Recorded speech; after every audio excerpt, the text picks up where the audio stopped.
Tout est aussi bon que cela en a l'air, et Satan veut vous le cacher. Avec toute sa sagesse et sa connaissance de notre nature humaine, il nous fait croire que des choses mauvaises qui nous poussent à pécher et nous éloignent de la présence de Dieu semblent bonnes et innocentes. Dans la vidéo d'aujourd'hui, je souhaite te donner quelques avertissements sur sa méthode. Mais pour cela, nous devons d'abord découvrir qui est le diable. Avant de devenir cette figure maléfique, il a déjà été l'un des anges de Dieu les plus puissants, rempli de beauté et de sagesse. La Bible dit que le Seigneur aimait tellement cet ange qu'il l'a vêtu des pierres précieuses les plus rares et lui a offert une place de choix dans les régions célestes. Lisons ce que Dieu a dit à son sujet dans Ézéchiel chapitre 28.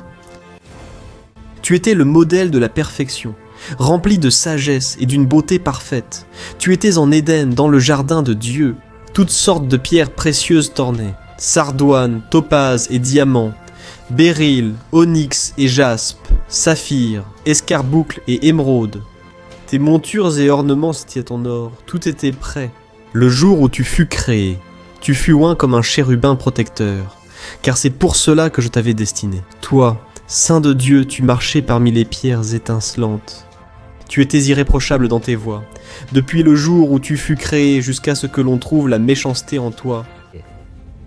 Aurais-tu pu imaginer qu'un être si spécial aux yeux de Dieu puisse devenir l'ennemi du Christ, et qu'il ferait tout pour empêcher les gens de s'approcher du Seigneur et de recevoir le salut par Jésus? Ce changement est venu, car son cœur s'est empli d'orgueil. Poursuivons la lecture d'Ézéchiel 28. Par ton commerce abondant, tu t'es rempli de violence et tu as péché. C'est pourquoi je t'ai jeté dans la disgrâce loin de la montagne de Dieu et je t'ai expulsé. Ô chérubin protecteur, du milieu des pierres étincelantes, ton cœur est devenu orgueilleux à cause de ta beauté, et tu as corrompu ta sagesse à cause de ta splendeur. C'est pourquoi je t'ai renversé. Je t'ai fait un spectacle pour les rois. Par tes nombreux péchés et ton commerce malhonnête, tu as profané tes sanctuaires. C'est pourquoi j'ai fait sortir de toi un feu qui t'a consumé, et je t'ai réduit en cendres sur le sol aux yeux de tous ceux qui te regardaient. Et depuis lors, Satan continue de nous tromper et de rendre notre vie encore plus compliquée. Il se trouve qu'il se déguise si bien qu'il parvient même à faire douter beaucoup de son existence. Ainsi, il pourra agir plus tranquillement, sans être dérangé. Mais il était bien réel. En effet, la Bible dit que Jésus a été envoyé dans le monde pour vaincre le malin et ses œuvres. Alors, voyons les 5 façons dont Satan se déguise en ange de lumière.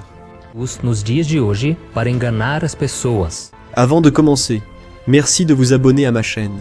Il vous suffit de cliquer sur le bouton sous la vidéo, s'abonner, et à côté une petite cloche va apparaître.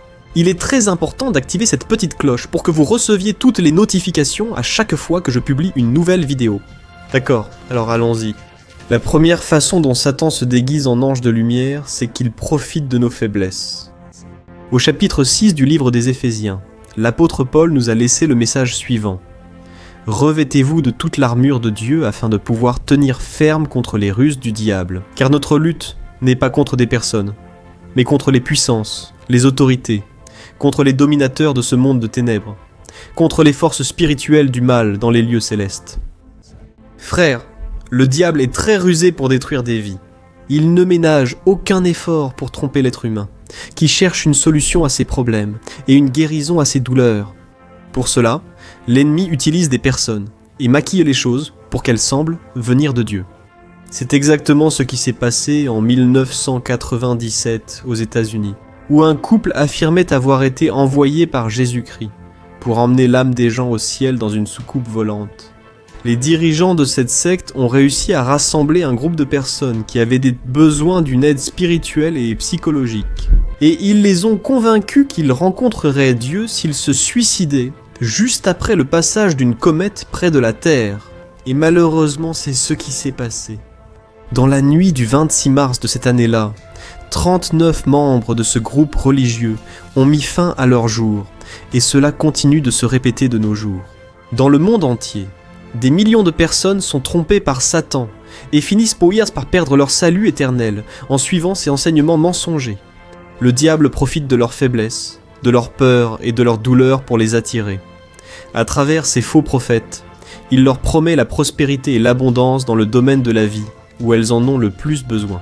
Et Jésus nous a mis en garde contre ces faux prophètes, disant qu'ils peuvent conduire beaucoup de personnes à la perdition. Quant à l'apôtre Paul, il a appelé ces trompeurs des enfants du diable. Voyez ce qu'il a dit.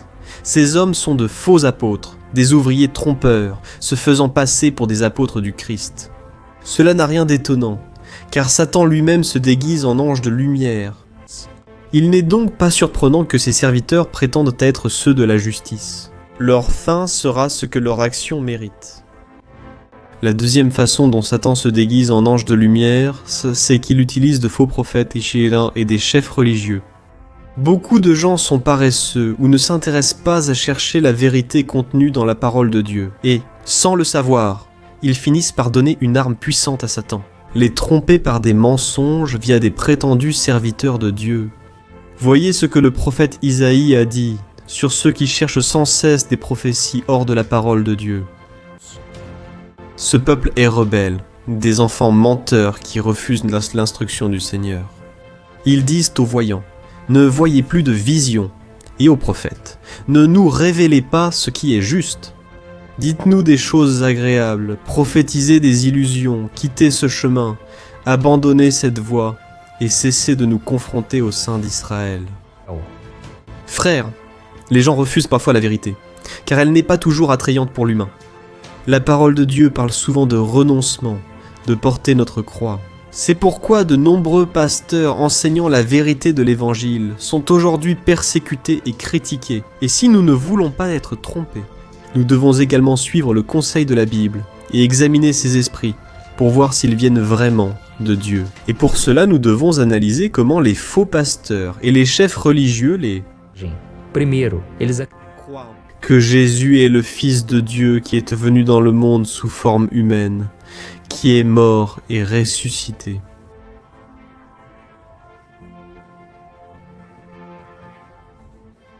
Quatrièmement, ils prophétisent tout le temps, en utilisant l'expression « Ainsi parle le Seigneur ».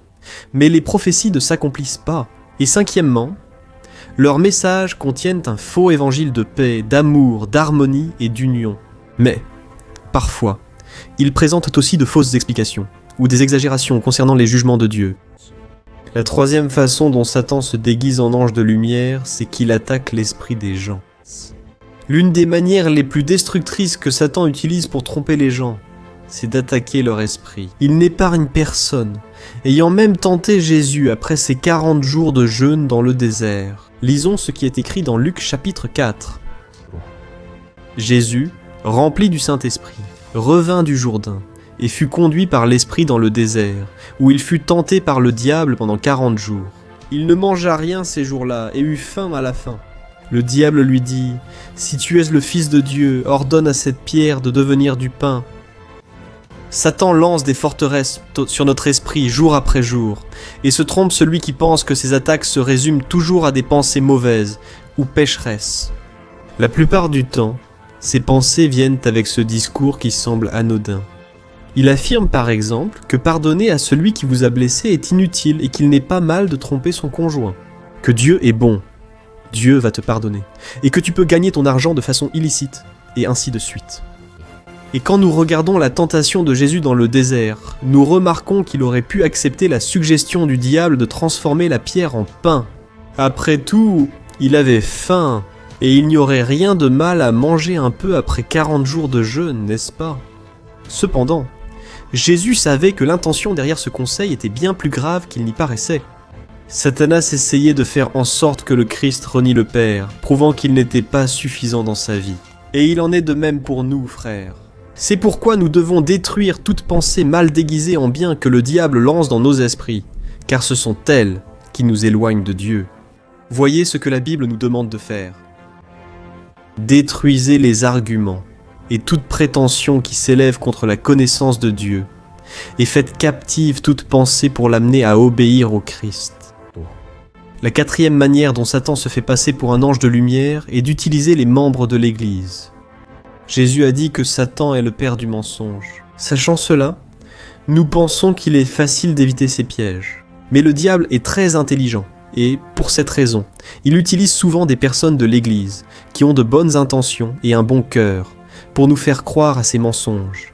Et vous pouvez vous demander maintenant, mais pasteur, comment cela peut-il arriver? C'est simple, c'est que ces personnes ont aussi déjà été trompées par l'ennemi, et elles ne font que répéter ce qu'il leur a dit. Je sais que cela peut paraître fou, mais beaucoup restent trompés à cause de la religiosité, qu'il a semée dans leur cœur pour les éloigner de Dieu. Lorsque l'apôtre Pierre n'était pas encore converti, il a été utilisé par l'ennemi pour essayer de faire renoncer Jésus à mourir sur la croix.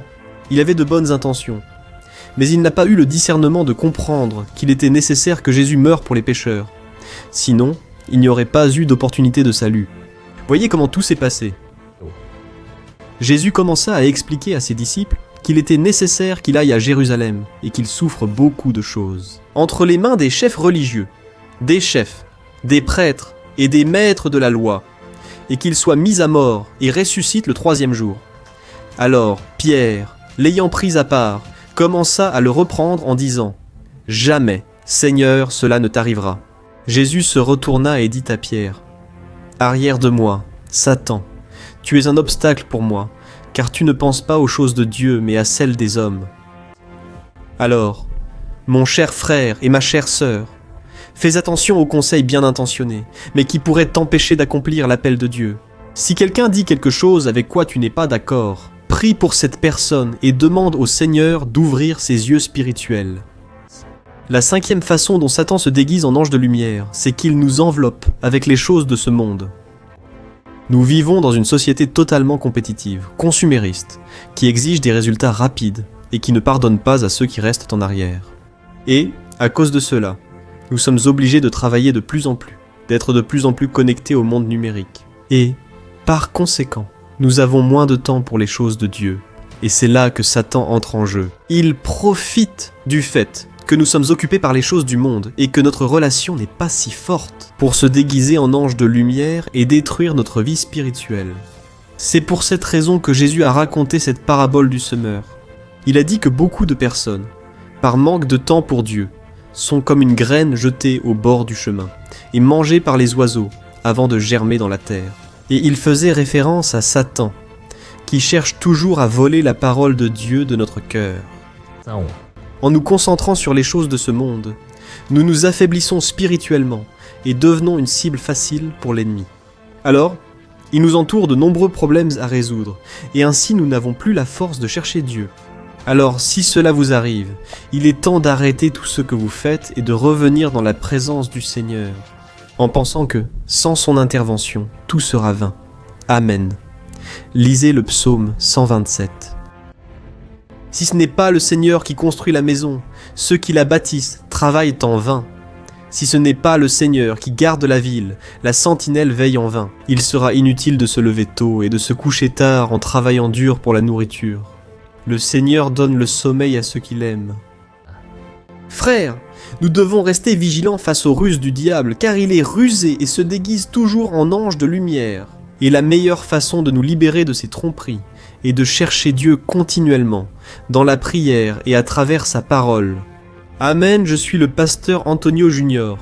Si ce message vous a plu, partagez-le avec vos proches. Je laisse ici 2 vidéos à l'écran pour que vous puissiez les regarder.